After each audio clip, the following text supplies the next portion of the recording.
Hello, everybody. Peter Murphy and Chase Clark here with the Buying Tampa Bay Podcast. Commercial real estate is on everyone's mind these days.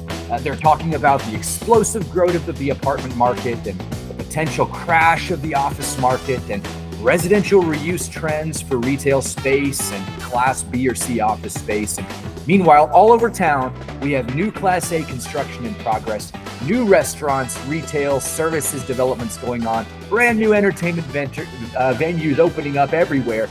You know, it's enough to make your head spin. So today, we're bringing back an old friend of the show, Donny Turner. Donny, welcome back. You left us like 6 months ago to pursue a career in commercial real estate. So we're stoked to hear all about it and what you've learned and what you know. So fill us in. Yeah. Hey, Peter. Hey, Chase. I want to say really quickly, it's an honor to be invited back onto the show. When we started the show, a couple months ago, being a co-producer, now to be invited as a guest, it's a great honor. So thank you. So a little to fill in on what I'm doing and where I've been. So yeah, for the past couple months, I recently joined Marcus & Millichap. We're a nationwide firm. 2,000 agents or so, everywhere from coast to coast, all the way up to Canada. And particularly for me, I'm ultra specialized. I'm specifically in multifamily. So that's multifamily residential. Our team, RPH, last year, we are proud to say that we have helped broker the sale of over $150 million worth of apartment real estate here in Florida. We're Florida specific.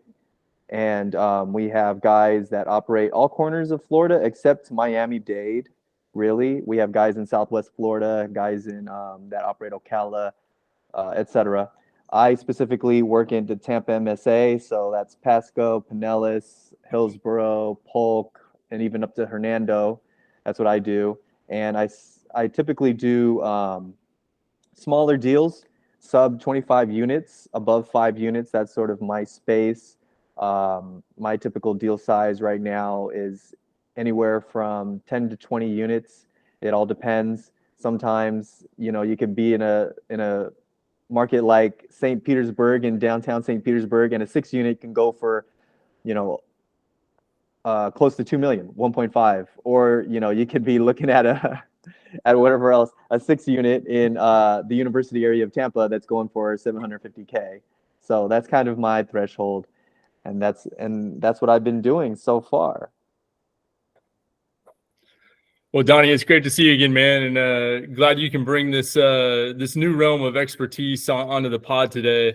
It's two different worlds, right?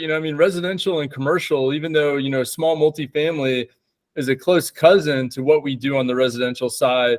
Sometimes when we talk about the details behind these deals, as it relates to financing and who the players are, buyer and seller side, and who the brokers are involved, it's just a whole different universe. So we're glad to get your new knowledge set and new expertise in that realm onto the pod today. So definitely welcome back to you. And, yeah, appreciate it. We are really interested in the multifamily sector. You talked a little bit about, you're dealing with anywhere from 5 to 25 units, kind of on the smaller side, not these giant apartment complexes like Peter was mentioning in the intro that we see popping up all over the place along Highway 54, even in parts of Fowler Avenue and 301 down in Brandon. We've had these large national, developers come in and build these, mammoth 300-unit complexes. So there's obviously value there because there's money behind that, lots of money, tens or hundreds of millions of dollars. Where are your buyers today finding value in these smaller projects that are 5, 10, 20 units? Are they looking for just pure cash flow yield, or do they have more of a mindset of long-term, price appreciation? Yeah, I'd be happy to speak to that. So before I go in, I should probably clarify, there are a couple different kinds of players that do work in my space, and so we break them up into 3 tiers. There's tier 3, tier 2, tier 1. Tier 3 is mostly who I work with, and we affectionately refer to them as, mom and pop. That's the good old fashioned landlord. He or she might work in, unit B, and she's knocking on your door, on the first, asking for her rent. So that's the kind of client that I usually deal with. They probably owned the property since the 70s, the 80s, and they've been operating it for 50 plus years. So they have different goals and mindsets. It's been long paid off, and they're just holding it for security and maybe for generational wealth for their children. But what I can say is that more and more, what I'm seeing in St. Pete and Tampa is the market is maturing. And what I mean by that is tier two is starting to step in. Now, tier two, that is your professional investor. They might run a family office, or they might syndicate, right? They might have a group of investors behind them that's going in and buying up these sorts of properties that, have been, for the most part, usually held by the same owners for years and years, and et cetera. They're buying up and investing in these properties. They'll probably buy a 10-unit property in the hopes of buying 3 more of them, and just trying to get a foothold into Florida. So that's sort of what I'm looking at in my deal space. I believe it's a good thing. I think that, they're adding a bit more efficiency. They have a bit more, it's a capital intensive business. Everybody knows that. A lot of these mom and pops, the reality is they don't really have the financial resources to upkeep their buildings. It's incredibly inefficient. They don't know the market trends. They don't know where to charge on rents. All of the units are, fully original, 70s vintage. You walk in there and you're like, wow, not a dollar has been placed into this thing. And so they're going in, they're cleaning them up, they're rebranding them. They might call it something like the Hudson or something cute, and then charge, market rate. And so that's sort of what I've been looking at in my space.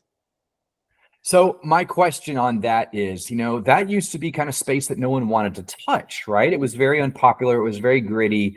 You're with a big, a top tier commercial firm, and you guys are in that space right now. So tell me why. I mean, why is that a place that you guys see value, want to occupy?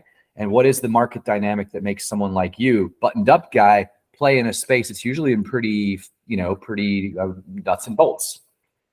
Well, yeah, and that's what's interesting. In the past 2 years, especially the post-pandemic, I feel like the reason I was hired onto this firm and I joined this team actually was that this little sector has opened up completely in this market.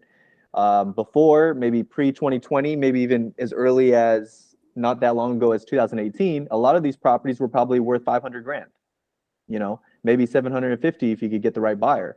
These same properties, now they're going for $1 million. Now they're going for 1.5. So firms like Marcus and Millichap, they're hiring brokers that are going in and they're, trying to create this market.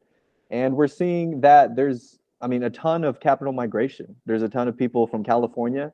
I myself am originally from California, so I get along well with those guys. And there's a ton of people from New Jersey and New York. They're coming down here and they're looking at Florida. They're seeing the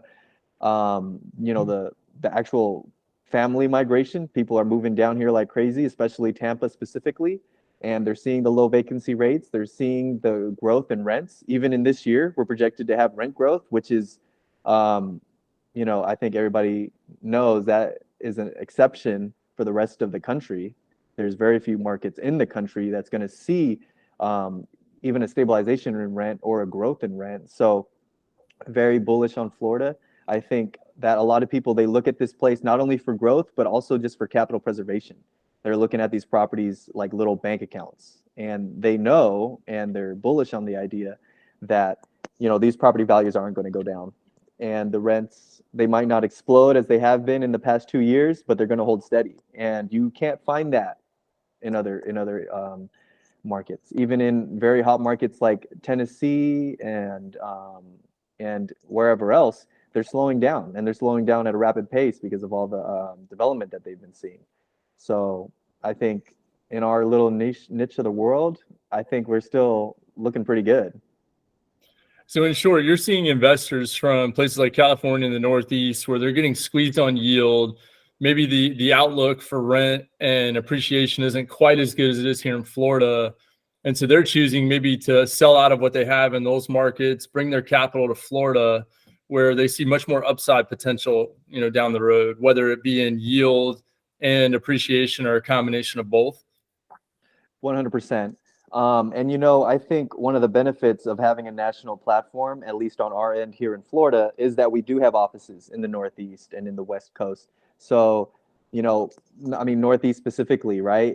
It's incredible the amount of government overreach that's been put on these landlords. It's become politically favorable to go against them and to put price ceilings on their rents, to make eviction incredibly hard, etc. Very pro renter, and we don't have to go into politics on this, but the fact is very landlord unfriendly. And they're looking at Florida and they're seeing the fact that DeSantis just the other week effectively banned rent control in our state, which is, I think anybody in New York would be like, wow, hallelujah, I'm going down there.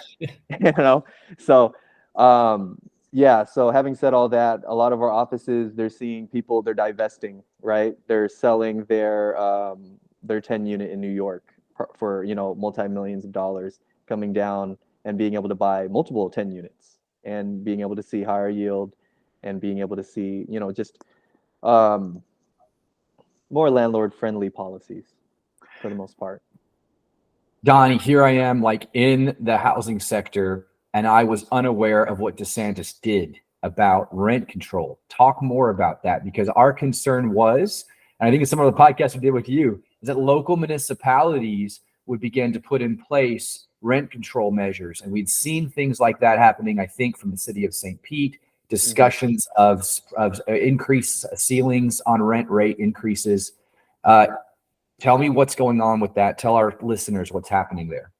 Sure. So the crux of it was really in the Orlando market. That's not a market that I'm in, but they were seeing rent growths as high as 20 to 40%.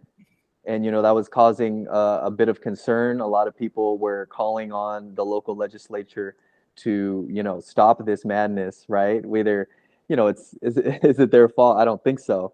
But yeah, it's become something of a political hot ticket to try to instill, rent ceilings, etc.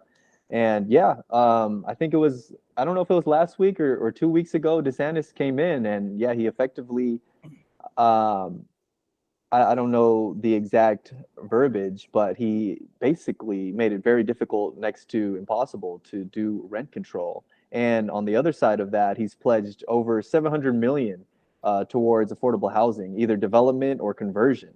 And that's something that we're seeing specifically in our market here in Tampa and St. Pete.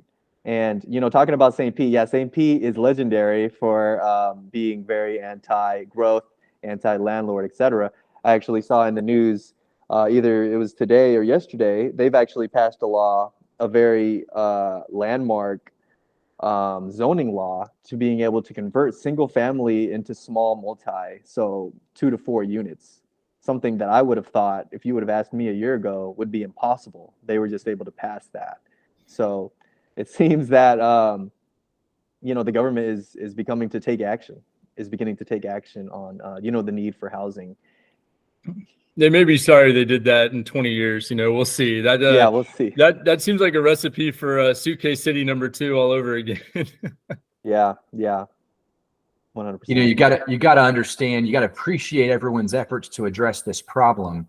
And, legislation, unfortunately, does seem to be like not the way to do it, right? Allow the open markets to determine the right solution for this. And to some degree, we're seeing some open market solutions. And so that's good stuff. But, so tell me, how is it though that landlords are going to stay ahead? Let's say the prototypical landlord coming in from New York, looking at Class C multifamily here in the local area, seeing the substantial amounts of deferred maintenance that you described early on, the unit that hasn't been renovated in 30 years. And how do they make that the prospect of that cash flow? They know they're going to have to make the investment to renovate that property in the near term, probably, right? Or maybe they don't. Maybe they're just looking at that and saying, Class C is totally fine with 30-year-old fixtures and finishes. But it wouldn't seem to me that that's going to be a competitive strategy for staying ahead of obsolescence, to allow your units to languish in disrepair or in old-fashioned amenities, and that these guys are going to have to spend some money to make some improvements. So what does that do to their economic models looking forward? Or are they relying on rent rate increases and property appreciation to make up for that reality? Are they just like saying it's not a big deal because all these other factors are going to be so favorable or are going to provide such wonderful tailwind that we don't need to worry too much about those renovation costs? Do you have any insight on that at all? Sure. I think there's probably two major business plans, right? One of the big, I was talking to a gentleman that runs a family office out of Washington the other day, and he's actually taking the opposite route. He's buying stabilized properties, and he's okay if it's earning, a low 5 cap, because, he's still bullish on the area and he still thinks that the values are going to hold, and yeah, there's different business plans, right? There's some people, they're okay with a 5% return. They don't need a double-digit return, et cetera. They just, they want the security of the asset. They want to put their money in a place where they still think it's going to be safe. I think there's still a lot of value to that. And a lot of investors are looking for that because that's just not what they're seeing in their market. And then I would also say, yeah, there's the typical syndicator, et cetera, that's coming in and they're buying these C-class properties. I think it's very contingent on the financing they can get, right? If they can get, and that's another thing we could talk about, right? That's been throwing a wrench into everything is the craziness in financing. But if they could somehow find themselves in a favorable, maybe bridge debt situation, that this is their business plan, whether it's right or wrong, but they get a low interest only payment. They go in, they put in all the CapEx, and they're able to flip all the units and get it renovated, put a nice, pretty paint job on it, rebrand it. And maybe, when they got in, literally the rents were still at $550, right? Maybe they haven't had a rent increase since who knows when. And they're able to put those up into $1,500. Now the numbers make sense. And then they can sell it at a stabilized cap, somewhere, in the 5s, et cetera. So are you seeing that your investors are underwriting these properties at 5%? I mean, is that kind of where you're seeing the floor is a 5% cap rate? Yeah, it depends on the area. Some buildings are still trading at ridiculous caps and in the high 4s. But I think on the kind of stock that I look at, mid 5s, maybe low 5s. It all depends. Some in the tertiary markets, like in Pasco, 6.5 is what we're looking at, which I think is pretty great for those areas. Yeah. The university area, Suitcase City. We were able to recently trade a property. Now it wasn't a traditional deal. It wasn't an investor that bought it, but it did trade at a 5.5 cap. So that's sort of what we're looking at. Yeah. So our experience is, underwriting is one thing, right? You underwrite it at a 5 or 6 cap. Do you have any experience in following up with some of these buyers, a year or two down the road to see what their real experience is financially on these? Me personally, no, but we do try to keep, good contact with our investors and see what they're doing. I talk to a lot of investors that have bought from us, years ago, but the caps back then were a little bit more favorable. We're going to see, a lot of people did come in and they were coming in hot and heavy, even as early as last year, buying things at a high 4 or even a mid 4 on some of these properties. So we'll see where they shake out. I can't say yet. Yeah. This is so mind blowing. Because it wasn't long ago when you would look at a Class C property as a relatively high risk asset in the residential real estate investment economy, right? And so you expected a real premium on rates of return to account for that higher risk. Isn't that all what risk and rates of return is about, right? Higher risk, you expect a higher rate of return. Now it seems that multifamily, even in Class C, is generating rates of returns very similar to what you get in far lower risk, at least from our perspective, Class A single family. This is odd to me, right? What is it that's allowing folks to feel so secure about Class C multifamily, which by many definitions has different risk profiles than Class? It seems like obviously the one that would be heavily, I would say, have a strong impact on that would be the idea of multiple rental streams from multiple doors But at the end of the day, is that enough to make up for this rate of return parity between Class C multifamily and now what you can get in Class A single family? What are your thoughts on that? Sure. I mean, what I can say to that, well, one thing I will say is, we pride ourselves, specifically on my team, to be good sellers. We try to achieve the best, lowest cap rate for our sellers that we possibly can. And we're able to do that by exposing the asset to out-of-state capital. And you got to remember, an out-of-state buyer, they have different expectations and they have different goals, right? It's not necessarily purely return driven. But I think a few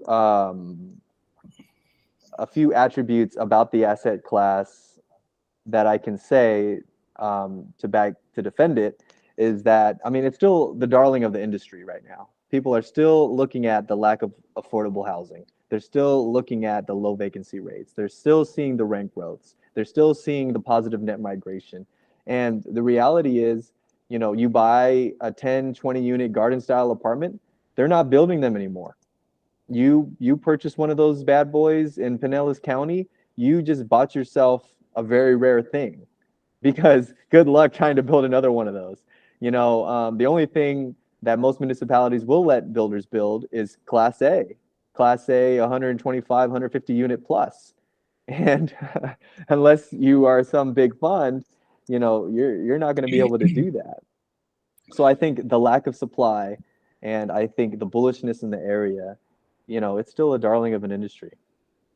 So Donny, speaking of development, are there any secondary or tertiary markets here in Central Florida that you're aware of that are still, small multifamily development friendly, where you can go in and build quads or build an 8-plex or build a 12-unit walk-up? I mean, are there places you can still do that relatively effectively here in Central Florida?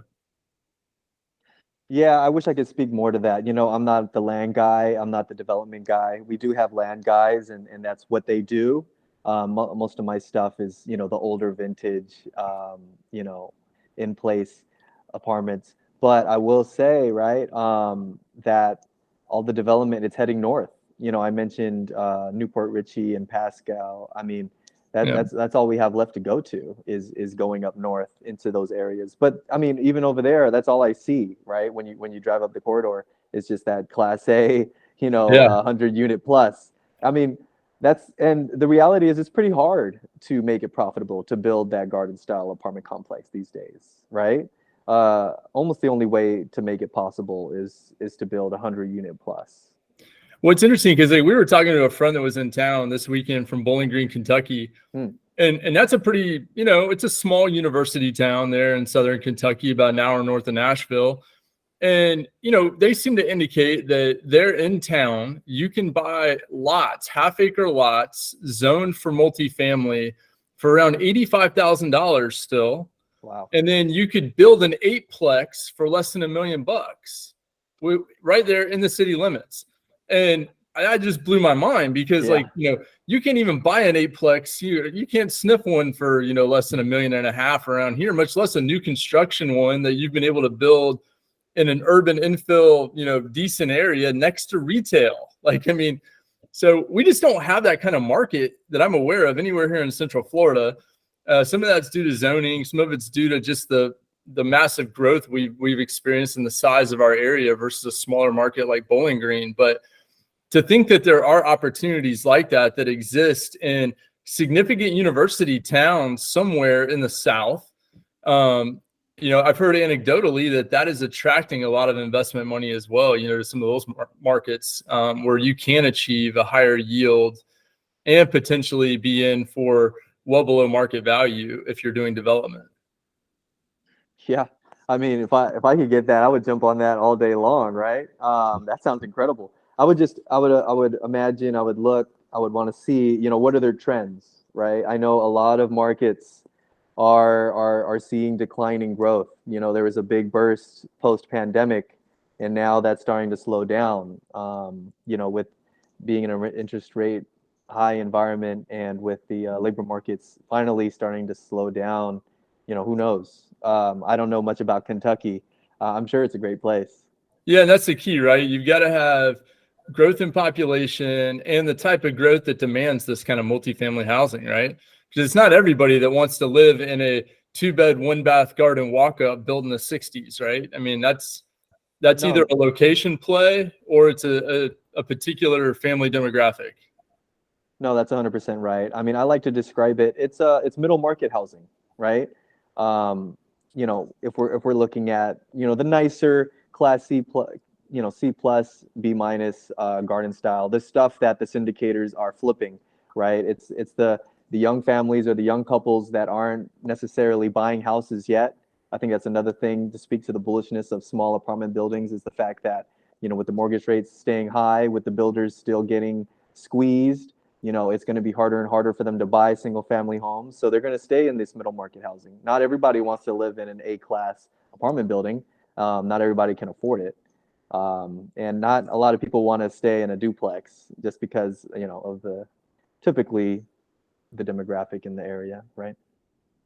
So yeah, that's probably correct. And so we'll have a sweet spot that type of product fills. Yeah, as you've been talking about all of this though, I've been in this area now for 25 years or so, and I've watched construction and development on both the residential and the commercial sector push north at a frenetic pace. And I haven't seen it anywhere close to that moving east or moving south, right? We have development certainly east. We certainly have development in the south, but there's nowhere near the amount of development and opportunity, as you said earlier, in those markets as there is in the north. And so intuitively, I'm thinking Pasco County, which was derided initially for the huge investments it made in infrastructure and giant roadways and all the kind of stuff that it had going on up there, and roadways to nowhere for a long period of time, seems to have created, a massive opportunity for development that wasn't foreseen and certainly wasn't planned for in South County, south of Tampa Bay, and East County, east of Tampa Bay. Is there something else going on there that I might be missing beyond just like the prescience of the Pasco County government to create that kind of a template that would make it prime for development now that we're in the state that we are? Is there something else that moves development that way and not east or south? What am I missing as I look at the landscape of Tampa Bay for why all that opportunity is moving north? Do you have any ideas on that? And Chase, maybe you have some thoughts on that too. Me personally, no, not necessarily. But one quick note about that market. I've been working in that market a little bit in Newport Richey. It's pretty interesting. Just talking about my specific asset class, the middle market. I mean, the rents are still, in the low thousands. They still haven't exploded like they are in Pinellas and in Tampa. So I find that interesting, and I find that to be an inevitability. With the growth coming, I mean, there's nowhere else, from where I look at it, there's nowhere else to go. They're going to keep building north. They're going to keep going up Veterans Highway. So that might be, just looking at the path of progress, that might be something for people to look at. But I don't know, Chase, do you have any ideas? Yeah, I mean, the road infrastructure has been key, but, one of the keys to development, specifically in Pasco, were that you had 4 or 5 landowners that owned all the land from I-75 to US 19 almost. I mean, you had these Wiregrass Ranch, Starkey Ranch, Mitchell Ranch. You had these guys that owned thousands of acres along that corridor that made it very easy for developers. They didn't have to go and assemble property from, 20 or 30 different people to build a 1,000-unit home development. They could talk to one guy and get, 500 acres and go to town. So I think that definitely helped, along with, the Pasco government. Really, they were derided for being negligent early on, right? I mean, they were allowing all this development without infrastructure aside from roads. I mean, the state put the road in, not the county. And now they've, caught up with impact fees and things like that in order to, establish that infrastructure up there. But it is wild driving down Highway 54. I mean, you got a 6-lane highway. I think they're adding like a new stoplight every week on that thing. And then traffic counts have got to be in the 5 digits at every intersection, and crazy opportunity for retail with all that housing going in. And I mean, I don't know how many thousands of apartments are up there, but I know that there's like 4 or 5 mega complexes under construction right now, Class A. along with all the residential. So really phenomenal development corridor, probably unlike anything we've seen in the state of Florida in a long time, concentrated on one highway like that.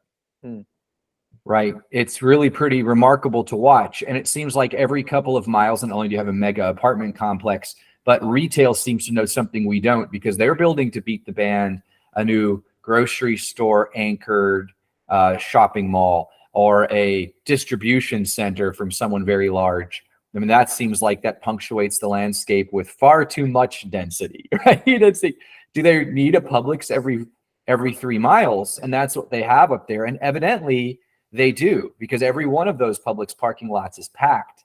So it's really remarkable to watch all of that come together in that market, and to be a longtime resident of this area and to see that. And of course, all my neighborhood boys are bemoaning it and deriding it for how horrible it is.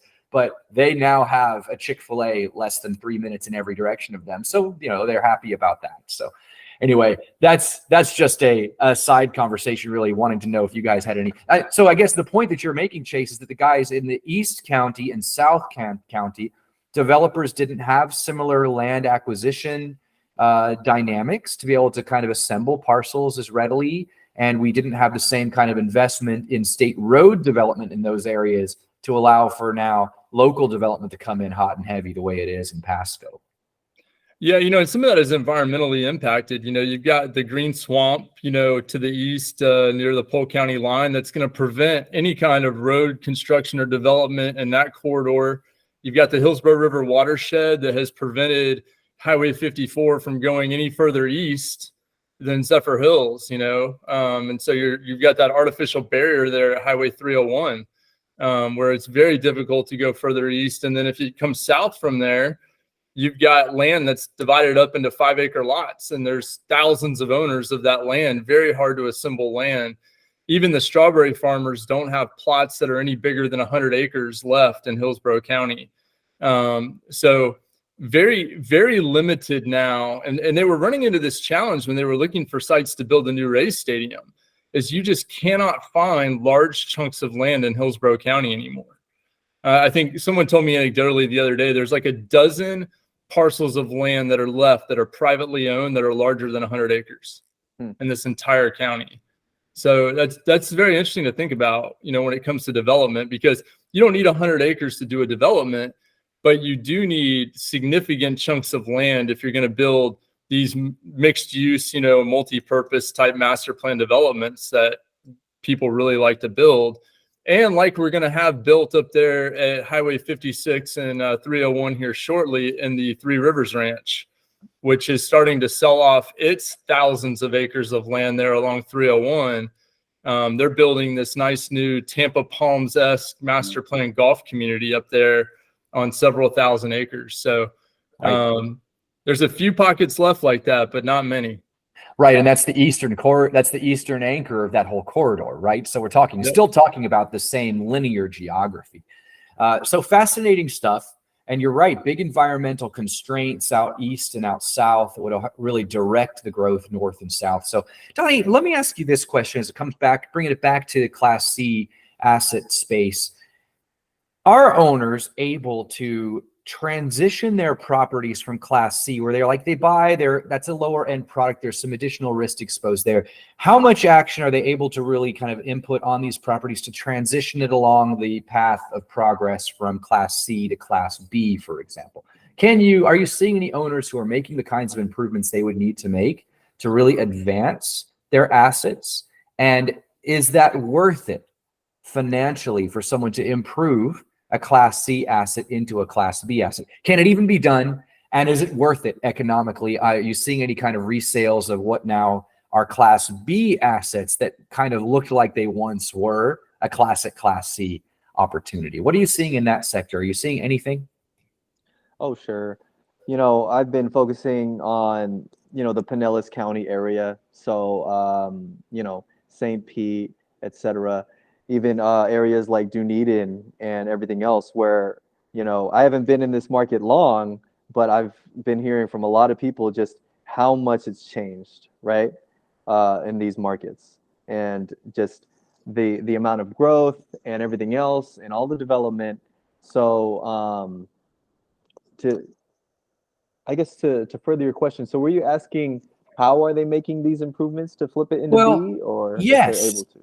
Yes, and like will a Class C area, like what's derisively known as Suitcase City, right, or Sure. Sulphur Springs, here in this central area of Tampa near USF, is there chatter that area can move out of that very challenged dynamic that it's in right now to be a more stable investment asset, more of a Class B community, right? Now, I know that you've got some Class A construction going out along Fowler Avenue, which is the main corridor through that area where USF has a big presence, as well as Moffett, and that's where the old University Mall is. And now all in and around that area, you've got Class A, but that's right on Fowler. Will you see what is firmly Class C stuff and very economically challenged stuff that's a little off Fowler? Will you see that start to move up the food chain? Will you see quality dig in deeply to that area?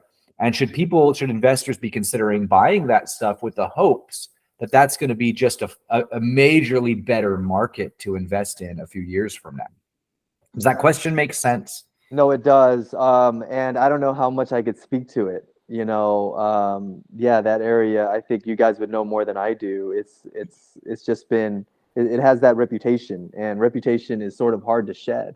If you look at even Ybor, right? That's an area that a lot of people have been hoping in and putting a lot of money into to try to change, and it's been difficult. I don't know why. I can't speak to why, but it seems that some areas are just more akin to you could call it gentrification. I know that's kind of a loaded term, but to sort of gentrify.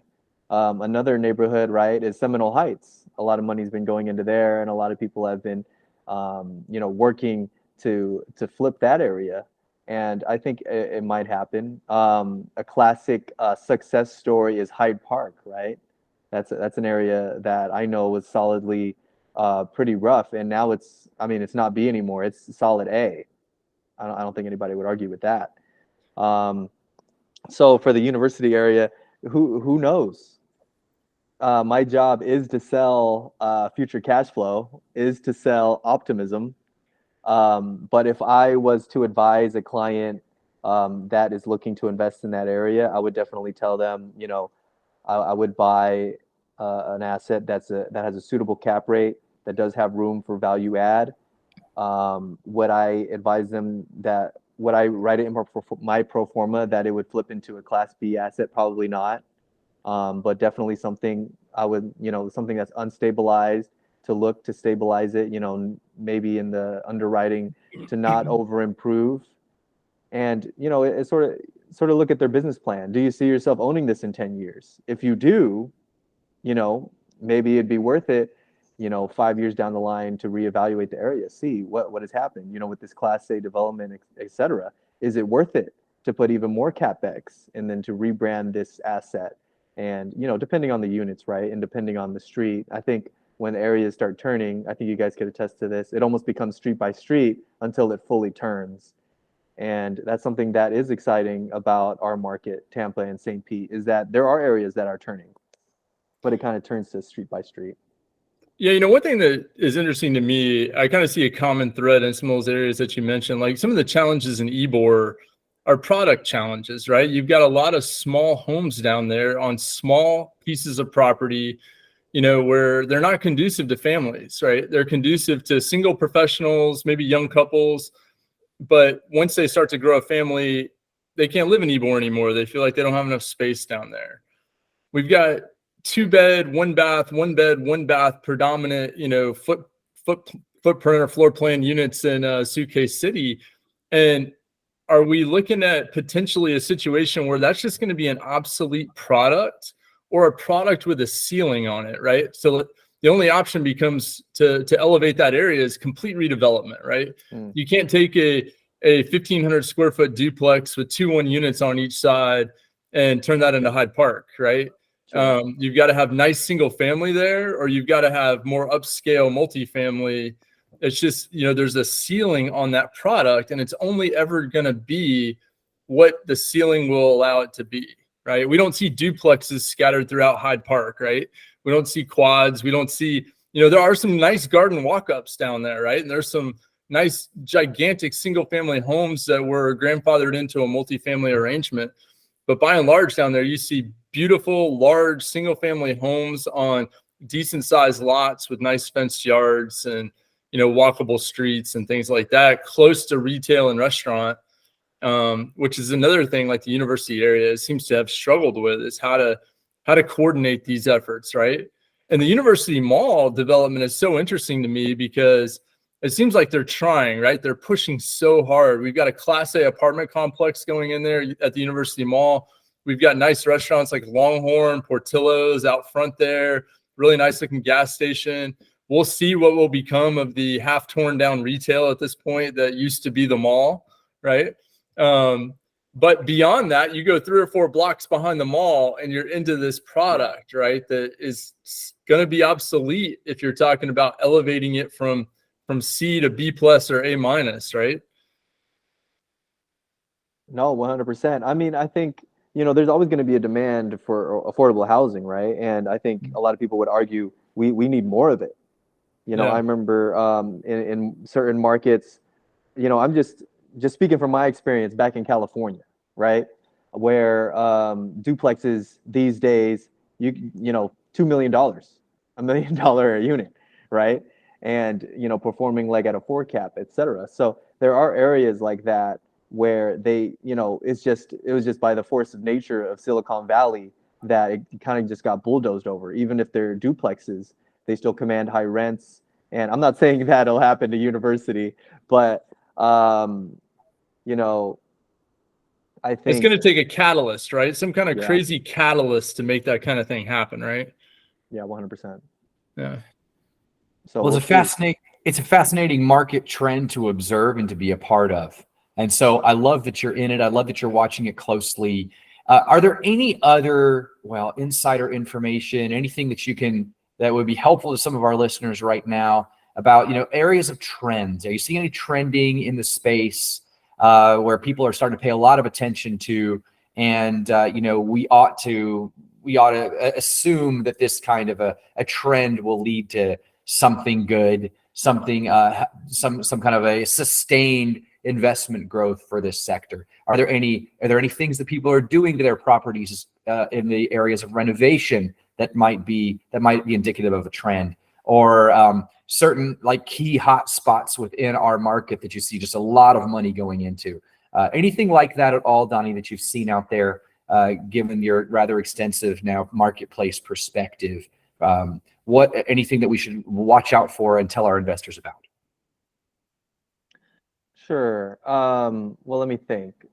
I think I've been operating mainly in the Pinellas County, right? And a lot of, I could say on the negative end, a lot of pressure that's been happening on these landowners is insurance. And insurance has been coming in hot and heavy, and it's been causing a little bit of distress.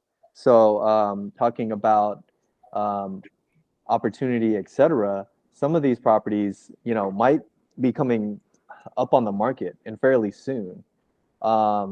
I've been working a lot along the shoreline, talking, Treasure Island, Madeira Beach, Reddington Shores, et cetera.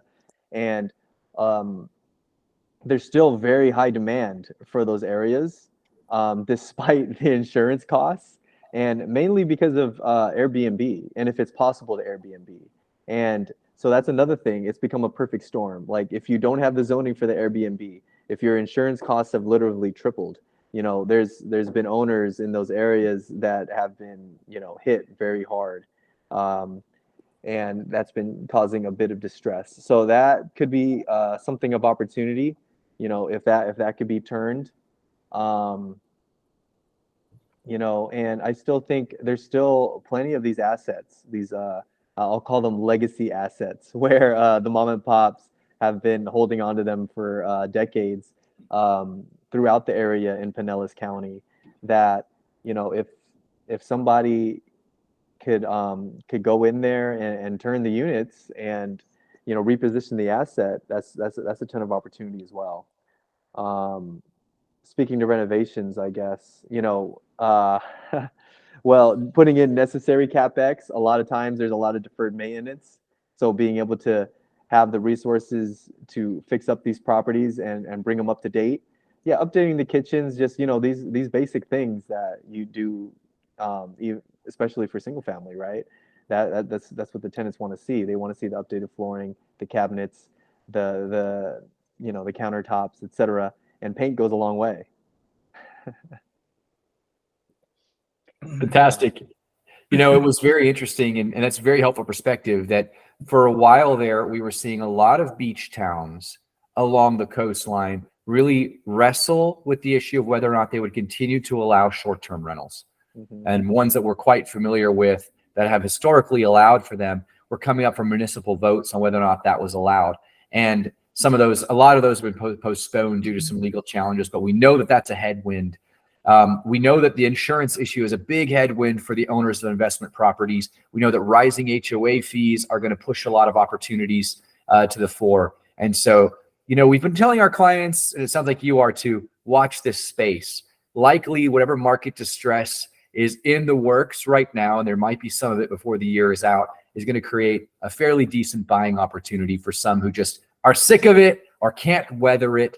And so hold your cash at the ready. And it looks like some interesting opportunities will arise before too long. So, yeah, I would say so. In those markets, your zoning is, if you got yourself some commercial zoning, or if you can possibly work with the municipality and convert it into commercial zoning. I know there was a client that it was zoned multifamily, but he was sandwiched by hotels, by commercial zoning, and it once was a hotel, and he was able to get it flipped, to get it grandfathered in. And that was able to explode the amount of money he was able to command for selling his asset. So, commercial zoning on those beach properties, it's as good as gold. And if you don't have it, and if you can't have it, and just within, hopefully something happens with this insurance, could be sitting on a ticking time bomb. Yeah, well, sorry, go on. Another piece of legislation that we talked, that I think got signed around the same time as this rent control ban was this tort reform as it relates to insurance. Is there any advice or any optimism that you can share with clients right now in regards to where you see that taking insurance premiums possibly for them? Because we know that tort issues were some of the biggest drivers of the increases in these insurance premiums. They like to blame the hurricanes, but in reality, all the experts said, no, it's the lawyers that are the problem. Yeah, I can't speak too much to that. I think you know as much as I do. I've been telling people, you need to underwrite it, right? You need to be extra conservative when it comes to that insurance expense, because a lot of people, when out of state capital, they don't take that into account. So definitely write that in, and be pessimistic on that front. Don't expect it to go down. And for the owners that are feeling the pressure, I think a lot of people in my space, the mom and pop space, they're overly afraid of vacancy. And I'm not really sure why. I think it's a little irrational, especially in our market. But hey, sometimes they just don't have quite the perspective. I see it as a market perspective. I see all kinds of properties, and I look at all kinds of rent rolls. They only see their property, and they only see their rent roll, and they only know what business has been done, for the past couple of decades, right? But I think being unafraid of the vacancy and having to raise the rents, because that's just the reality. Well, with the utilities going up, with insurance going up, you are fully justified to raise your rents and to pass that on to the tenant until these have been resolved. So that's really all I could say. Yeah. Speak a little bit more to that, because that was very interesting that you said that. People being too afraid of a vacancy, right? So is what you mean there is that existing owners of properties are reluctant to raise rents because they're afraid of driving a tenant out of that property and then sitting too long on the market with a vacant unit. Is that kind of what you're saying? Is that a rational fear in your perspective? That I think people put too much credence on it. I think people are a little too afraid of it. As we spoke to earlier in this podcast, one of the main drivers and one of the main reasons why I'm so bullish on Tampa, Florida specifically, is the fact that we're still seeing net migration. People are still moving here. I don't have the statistic offhand. I should, but we're one of the highest growth markets still as of now. I think there's a couple markets, Dallas, Fort Worth comes to mind in Texas, but a lot of other markets that used to be sister cities to us, Phoenix, Nashville, they've been slowing down, but we're staying strong. And so that's sort of the deal. I wouldn't be afraid of vacancy right now. I would be afraid of, staying above water. That's what I would say to a lot of my clients. And we provide a lot of tools to keep that in mind. One of the things we do a lot is rent comp surveys. In my specific little niche, C-class, sub 25 unit apartment complexes, rents are sort of inefficient, right? They don't know what their neighbors are charging. Zillow isn't a very good resource, like single family homes, et cetera. There's no data. There's not a lot of data. And what they typically know to do is stick a sign out in their front yard and hope somebody calls. So what we do is we try to remove some of that, we try to shed more light on it. And we call around and we create a rent comp survey, literally calling owners, hey, so, if I was to apply for an apartment complex, what would you charge me, right? And then going back and then showing people, and they could even use this rent comp survey. And, I would even express to them, I wouldn't expose my financials, wouldn't expose my expenses, but, be able to articulate to your renters, these are what my neighbors are charging, it's substantially more. And the insurance costs are rising. I'm sure you can understand that.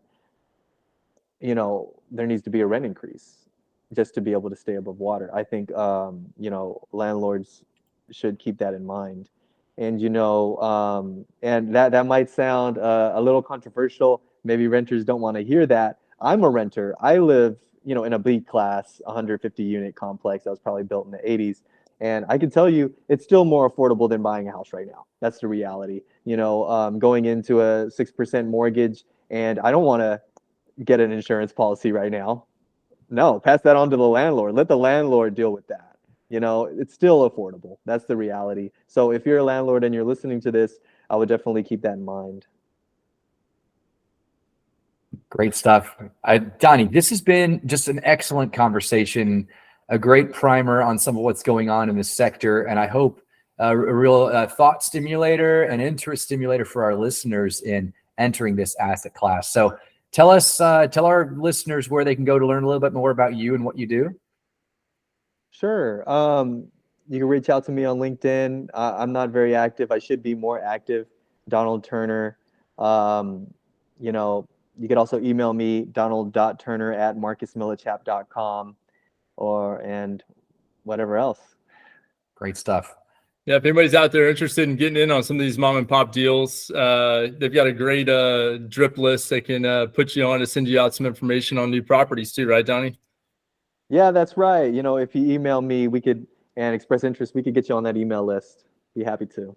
Fantastic. And of course, HomeProp is your go-to manager, hopefully for some of these small assets like this. So what we've talked through here is certainly something that we have the experience to keep performing for you as an investor buyer. And hopefully we can minimize maximize the output of your somewhat passive investment here in Class C multifamily. No, I love that. Let me tell to your listeners, there's no one better in the business than HomeProp. You want somebody that's going to, get up to bat for you, to use a baseball analogy. You want somebody that's going to be willing to stand up and, to look at the rent rolls, to look at the expenses, to know what they're doing and to be able to justify it. And, HomeProp, these are your guys. Reach out to them. Wow, that makes me feel so good that you still say that even now that you've moved on to bigger and better things. So, Donny, this has been a real pleasure. Thank you so much for your time. And we look forward to staying in touch with you into the future. Yeah. All the best, Donny. Thanks. Definitely. Pleasure.